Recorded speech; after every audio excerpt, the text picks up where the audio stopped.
Hello lovely people, and welcome to Naturally Selfish, where I invite you to spend time with me nurturing my family with wholesome and hearty food on a budget with a bit of day-to-day chaos and imperfection.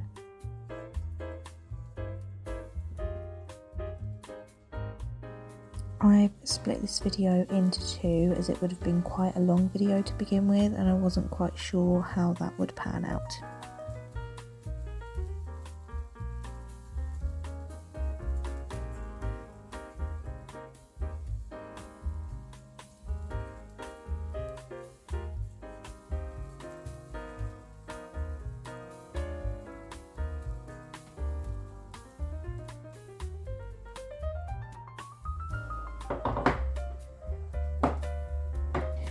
In this series, I'll be showing you how I cook and prep ahead a week's worth of dinners after a big shop, which usually lasts us about 2 weeks.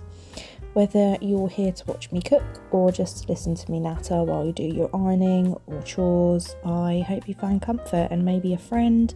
You might even pick up a few tips and tricks along the way. So for this first meal, I'm reheating a chickpea dal. I'd made and frozen it a few weeks prior. It was made quite a simple dish because I wasn't sure what sort of greens I would have preferred on the day that I reheated it, so that was just me thinking ahead. And on the side I'm doing some bulgur rice, which I do as there are so many benefits to bulgur wheat, such as being really high in vitamin D, magnesium, and also having a low glycemic index, which obviously helps level out that rice. A bit of a backstory here, because my husband and I both grew up with rice as a staple carb in dishes. Rice is life for us, so it's about adding nutrients to things that we already love, not taking away. I'm just toasting washed rice and cracked bulgur in some butter and a little bit of olive oil, which really brings out its nutty flavour. You can toast it less if you want. My husband doesn't like too much of a nutty flavour, to my dismay, so I actually don't toast it too much, but you know, you just do for as long as you want. I'm just adding some fresh spinach here to the dal. I find it a great way to pack in more nutrients like folate and iron on the side of the protein and the fibre from the lentils and the chickpeas. I feel like that's, you know, a good well-rounded meal for us, without needing meat all the time, as much as we love it. You will also see me practically climbing on the floor into a cupboard that is our fridge. It was put there before we moved in, so that's what we're dealing with, and you know, it's perfectly fine. It's a big enough fridge, for some reason it's on the floor.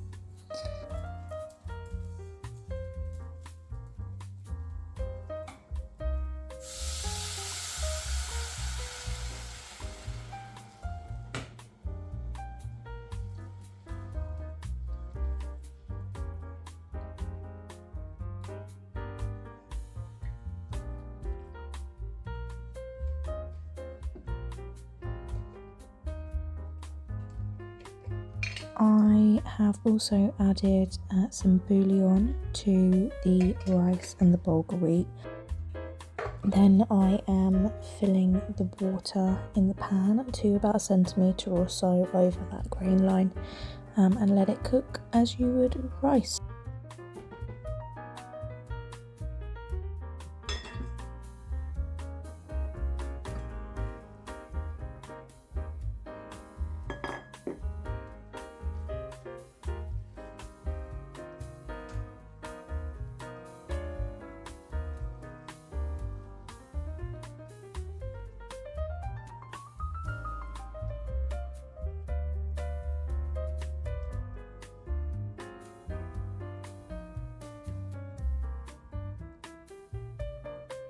I find these dishes that I freeze for later really helps on those nights that I just don't want to cook. I am human and vulnerable to wanting to order a takeaway after a long, stressful day, whether that be looking after my baby or, if it's been a long day at work, or just generally if you're just tired. We can all fall victim to not wanting to cook or actually clean up the mess.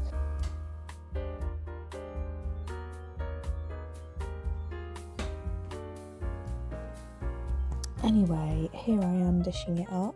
Let's not miss that single lentil absolutely fighting for its life to still be a part of the show.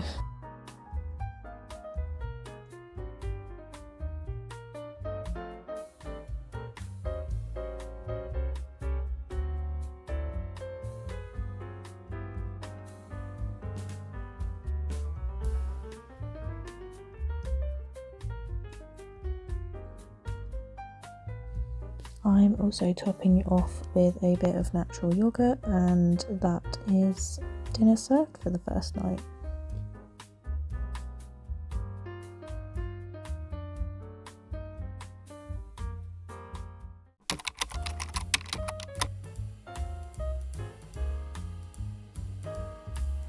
Day 2, here we are, another day, another dinner.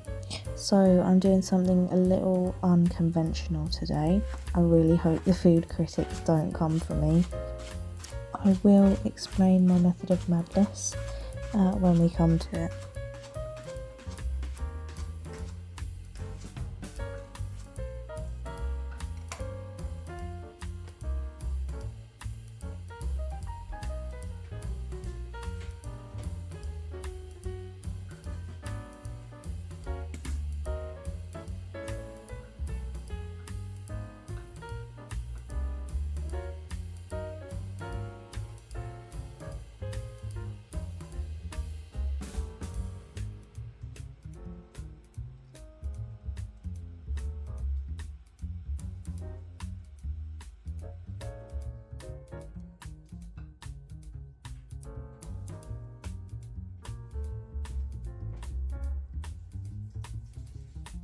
So I have sliced a leek there and thoroughly washed it, because leeks have no business being that dirty in every single layer. I don't know why that happens. If someone can explain it, please let me know.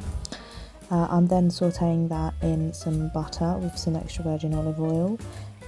Extra virgin olive oil for the polyphenols, and also because adding oil to your butter stops the butter from burning too quickly. I learnt that a few years ago and have done it every time since.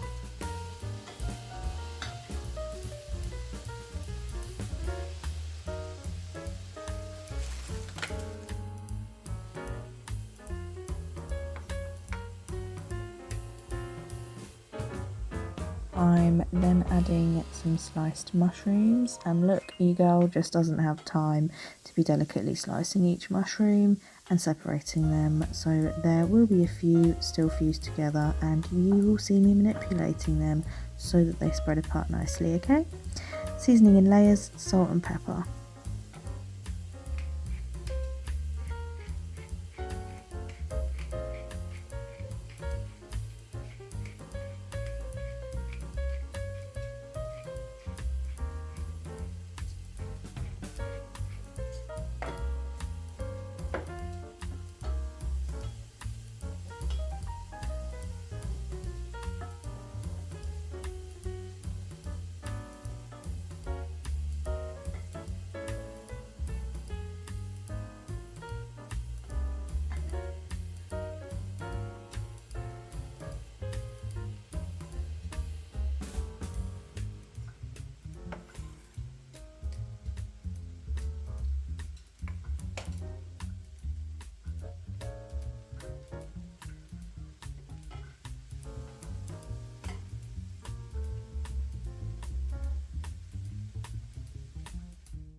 So that's now been frying for about 5 minutes here. I'm adding in some lazy garlic. Another bit of a backstory, I have been making my own preserved garlic, which I will do a video on, but I gave birth to my son, let's call him Bob, 4 months ago, so my in-laws very kindly did a macro shop for us, and I asked for some lazy garlic because there was no way that I am going back to peeling garlic every meal. Once you do it, I just don't have the patience for it anymore. So here I'm adding some more spinach. We all know why I like spinach, and I'm just wilting that down.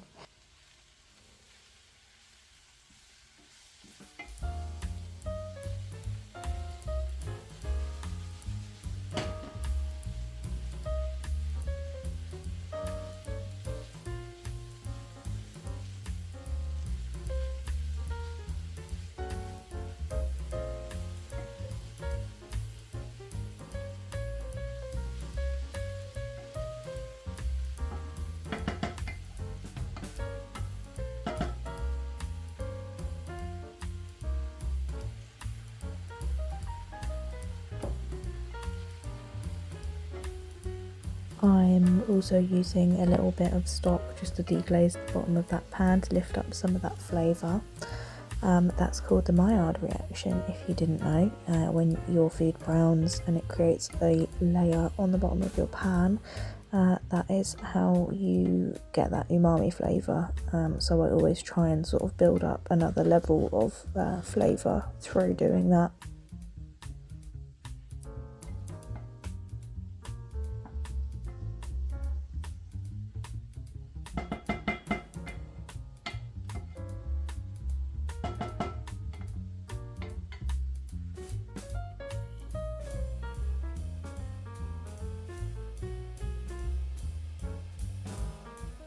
I have then added some zest of a lemon. I'd say that's about 3/4 of a lemon, just to sort of lift the flavours as well. I'm using fish, so I always like to try and add a little bit of freshness when I'm using fish.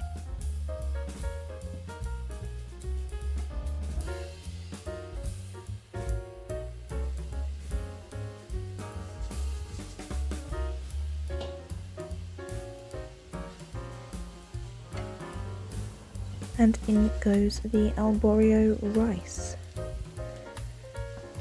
In a perfect world, I would be adding homemade stock, but my freezer is quite small, and so having those staples in the pantry just makes cooking wholesome food just that bit easier and less stressful for me. I'm sure it's the same for everyone else. Seasoning again in layers.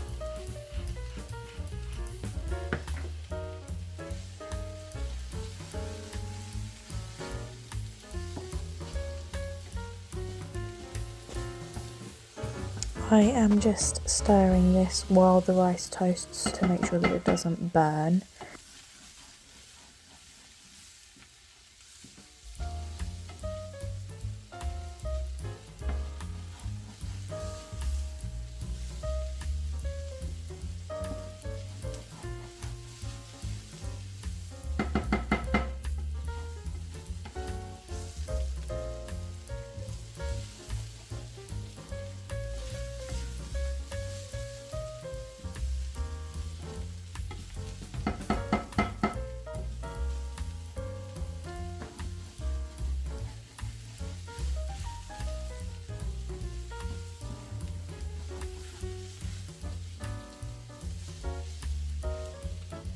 Now I'm starting this as I would a normal risotto, so you add a little bit of water, stir, add a little bit of water or stock and stir.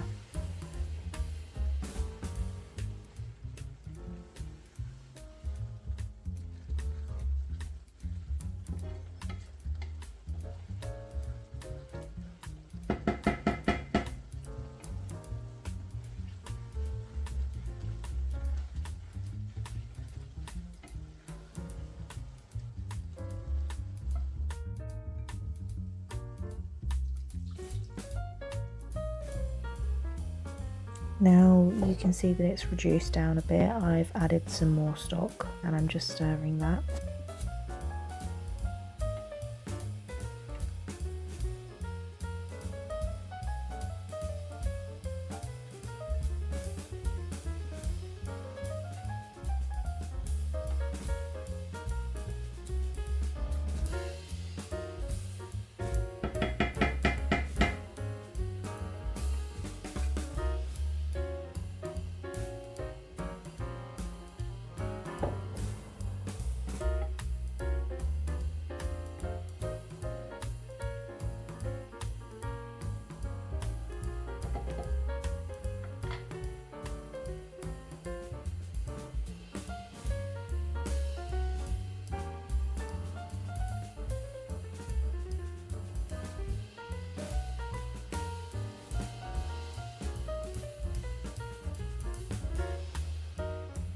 I'm just adding a few little nuggets of butter to add some indulgence, because as the French say, butter makes everything a bit better.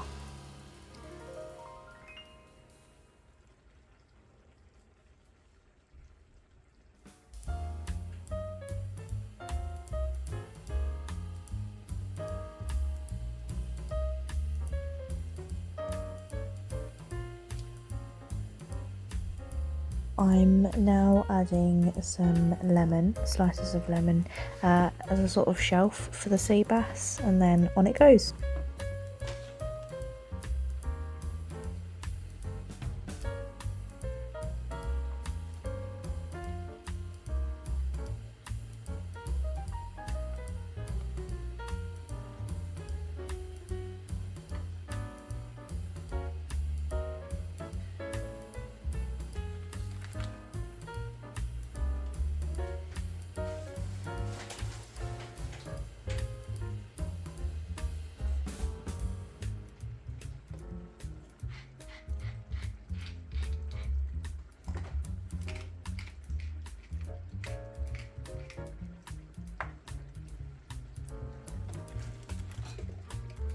Seasoning again in layers, and there I go, being fancy with the parsley again. But no, lemon, garlic and parsley are my go-tos for fish. I don't know why, I just like that flavour combo for any fish that I do, any white fish specifically.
Okay, so you may or may not have noticed the unconventional method there. Instead of continuously stirring the risotto while adding the liquid, I've topped it up, sat the fish in steam and left it for, I'd say, about 10 to 15 minutes. Then I just aggravated the rice, adding my parmesan, and then also adding a little bit more liquid to loosen things up, and voila!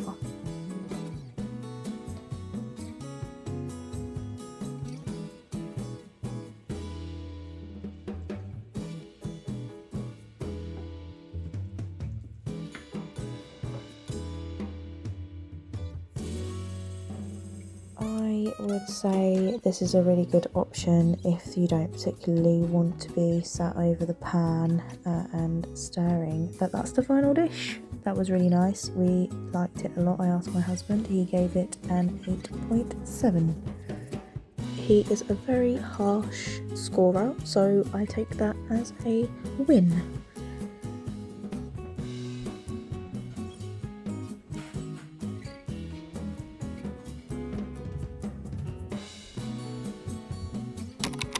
Day 3 was Mother's Day here in the UK, and it was my first. We had a lovely day. I got some beautiful flowers and other gifts. Then we spent some time outdoors, and I did in fact have a very well enjoyed Thai delivery. Where would you look at that? We've come to the end of part 1. Thanks for watching, and I will catch you in the next episode.